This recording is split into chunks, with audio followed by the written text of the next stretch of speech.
एक मुलाकात ऐसी शख्सियतों के साथ जिन्होंने दिया है अपने जीवन को एक नया मुकाम। रूबरू कराएंगे ऐसी कुछ हस्तियों के साथ एक खास शख्सियत के साथ मुलाकात जयदेव पटेल के साथ नंबर 1 इंडिया न्यूज पर। नमस्कार व्यूअर्स, मैं जयदेव पटेल और आप देख रहे हैं नंबर 1 इंडिया न्यूज। आपका एक बार फिर स्वागत है एक खास शख्सियत के साथ मुलाकात प्रोग्राम में। आज हम बात करेंगे दिल्ली विधानसभा चुनाव में इस बार कौन से मुद्दे हावी रहेंगे और इसी के साथ साथ क्या दिल्ली विधानसभा चुनाव में आम आदमी पार्टी, बीजेपी और कांग्रेस के बीच त्रिकोणीय मुकाबला होगा।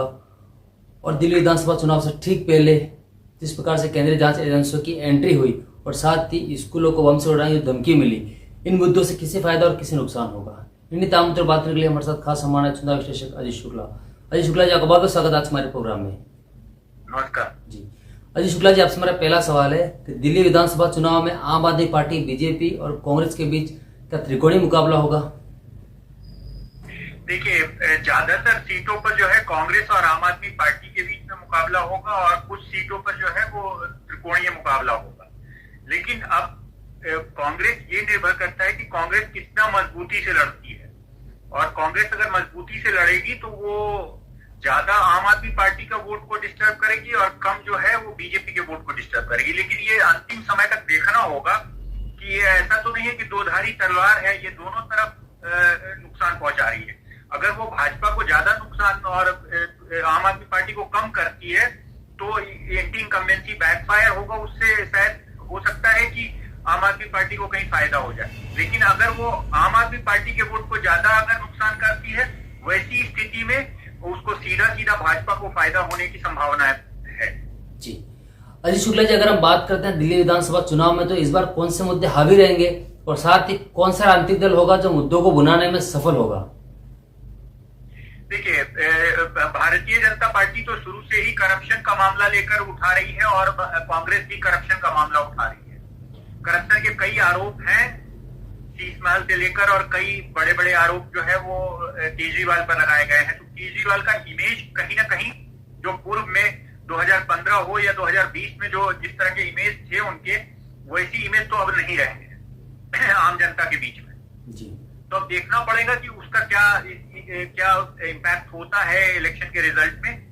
और इधर जो है वो आम आदमी पार्टी जो है वो अपनी फ्रीबीज, जैसे उन्होंने जो योजनाएं लागू की थी, या मोहल्ला क्लिनिक हो, या जो केजरीवाल कवच अभी जो वो दे रहे हैं, कार्ड दे रहे हैं, वो जिसमें बता रहे हैं कि वो बुजुर्गों का इलाज करेंगे और महिलाओं को सम्मान निधि देंगे, वो उसका क्या इम्पैक्ट पड़ता है। अगर उसका इम्पैक्ट महिलाओं पर पड़ता है बहुत ज्यादा, तो उसका केजरीवाल को फायदा होगा, क्योंकि उनका प्रीवीज का पॉलिटिक्स रहा है। और हम लोग पिछले शो में भी इस चीज पे बातचीत किए थे कि वो प्रीवीज का जो मामला है वो हर जगह इम्पैक्ट करता है और उसका ट्रैक्शन देखने को हर जगह मिला है। तो आगे और चुनाव चढ़ता है तो देखने में, कैंपेन को बुनाने की जहां तक बात है तो कैंपेन के बुनाने में दोनों माहिर हैं। भारतीय जनता पार्टी भी अपने आप में बहुत ही माहिर है, वो इलेक्शनरिंग मशीन कहा जाता है उसको। जबकि आम आदमी पार्टी भी हालिया इधर पिछले 12-13 वर्षों से देखा जा रहा है कि वो लगातार जो है हर चुनाव दर चुनाव जो है वो अपने कैंपेन को बहुत मजबूती से करती है, और विशेषकर दिल्ली में तो उनके लिए तो करो और मरो की स्थिति है आम आदमी पार्टी के लिए, क्योंकि वो दिल्ली मॉडल जो है हर जगह पे दूसरे स्टेट्स में जो है ये बताते हैं। तो अब ये देखना होगा कि कौन आगे है। लेकिन आज के डेट में जो है दोनों की स्थितियां कैंपेन में किसी को कम नहीं आंका जा सकता है। थोड़ा सा जो है कांग्रेस थोड़ा हल्का कमजोर है कैंपेन के मामले में, क्योंकि वो जो एक मामला आया था कि वो कुछ खुलासा करेंगे माकन साहब, लेकिन उनका प्रेस कॉन्फ्रेंस नहीं हुआ, तो उससे थोड़ी कमजोर पड़ी है कांग्रेस। जी अजीत शुक्ला जी, अगर हम बात करते हैं दिल्ली विधानसभा चुनाव से ठीक पहले केंद्रीय जांच एजेंसियों की एंट्री और साथ ही दिल्ली में स्कूलों को बम से उड़ाने की धमकी है, इस मुद्दे से किसे फायदा होगा और किसे नुकसान? देखिए, अगर ये भुनाने के ऊपर में है कि कौन पॉलिटिकल पार्टी किस तरह से भुनाती है।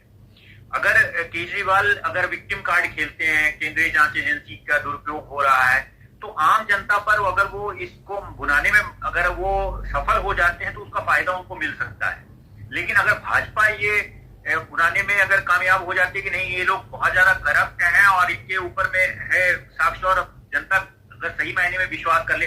हालांकि देखिए, जो बहुत सारे सर्वे आ रहे हैं या वो इंगित कर रहे हैं, वो इस ओर इशारा कर रहे हैं कि इसका बहुत बड़ा इम्पैक्ट जो है वो जांच एजेंसियों का जो है बहुत बड़ा इम्पैक्ट करप्शन को लेकर नहीं पड़ेगा। उल्टा हो सकता है कि विक्टिम कार्ड के हिसाब से जो है आम आदमी पार्टी को थोड़ा फायदा ही कहीं ना मिल जाए।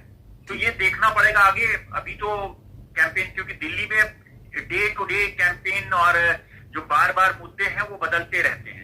तो दिल्ली के इलेक्शन हर दिन नए कोई मुद्दा उभर कर सामने चला आता है। तो देखना पड़ेगा उसका क्या, जो तात्कालिक मुद्दे हैं उसका क्या इम्पैक्ट पड़ता है जनता पर। और चुनाव में बहुत ही मजबूती से दोनों पार्टियां लड़ रही है। भारतीय जनता पार्टी भी पूरी मजबूती से लड़ रही है, उसके पास भी संसाधन है, कैडर है, जबकि आम आदमी पार्टी के पास भी कैडर है और संसाधन है, और दोनों मजबूती से लड़। थोड़ा इधर पीछे कांग्रेस थोड़ा पीछे हो रही है, लेकिन आगे और भी देखते हैं। जब राहुल गांधी कैंपेन अब शुरू कर दिया है उन्होंने, तो वो कितना करते हैं कैंपेन, राहुल गांधी का इम्पैक्ट क्या पड़ता है। हालांकि देखिए, मुस्लिम सीट जो है लगभग 8 ऐसी सीटें हैं जहां पर मुसलमानों का बहुत ज्यादा इम्पैक्ट पड़ता है जी। तो उस सीटों का क्या रहेगा वो देखना पड़ेगा, क्योंकि मुस्लिम मतदाता जो है ज्यादातर जो है केंद्र की जो चुनाव हुए थे उसमें कांग्रेस की ओर रुझान दिखाया था।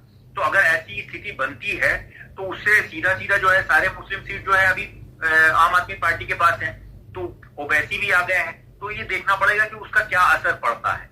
और दूसरी जो और अन्य सीटें हैं जैसे जाट और गुर्जर की जो सीटें हैं उस पर क्या इम्पैक्ट पड़ता है ये भी देखना पड़ेगा। आगे जो रैशनल वोटर्स हैं, apart from the caste dynamics, जो रैशनल वोटर्स हैं उनका क्या इम्पैक्ट पड़ता है, ये सब चीजें भी बड़ी ही बारीकी से देखनी होगी। ये इलेक्शन बहुत दिलचस्प है दिल्ली का, और ये मुद्दे जो है वो तात्कालिक मुद्दे जो है वो बहुत ज्यादा प्रभावित करते हैं जी। अजय शुक्ला जी, आपसे मेरा एक आखिरी सवाल है कि दिल्ली विधानसभा चुनाव में आम आदमी पार्टी और कांग्रेस की जो लड़ाई है, इंडिया गठबंधन अलायंस के दो जो महत्वपूर्ण जो किरदार थे उनकी, इसका सीधा फायदा क्या बीजेपी को होता हुआ नजर आ रहा है? देखिए, अगर जो ब्लॉक वोट है, जो इंडिया ब्लॉक का वोट है, वो स्पष्ट रूप से वो उनका जो सामाजिक समीकरण है और जो भारतीय जनता पार्टी का सामाजिक समीकरण है ये स्पष्ट है।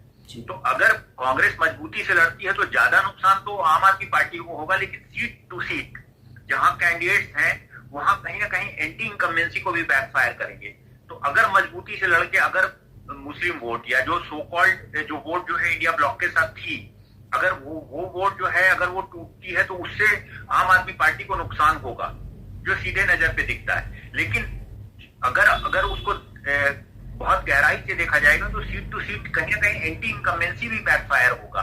तो ये दो धारी तलवार है कांग्रेस का मजबूत तरीके से लड़ना। तो ये आगे इलेक्शन और चलता है तो देखना पड़ेगा कि वो कैसे करते हैं। अगर कहीं ऐसा हो कि मुस्लिम वोटों में बहुत ज्यादा डिवीजन ना हो और दूसरे अन्य क्षेत्रों में ज्यादा डिवीजन हो तो उसका जो है फायदा मिल सकता है आम आदमी पार्टी को।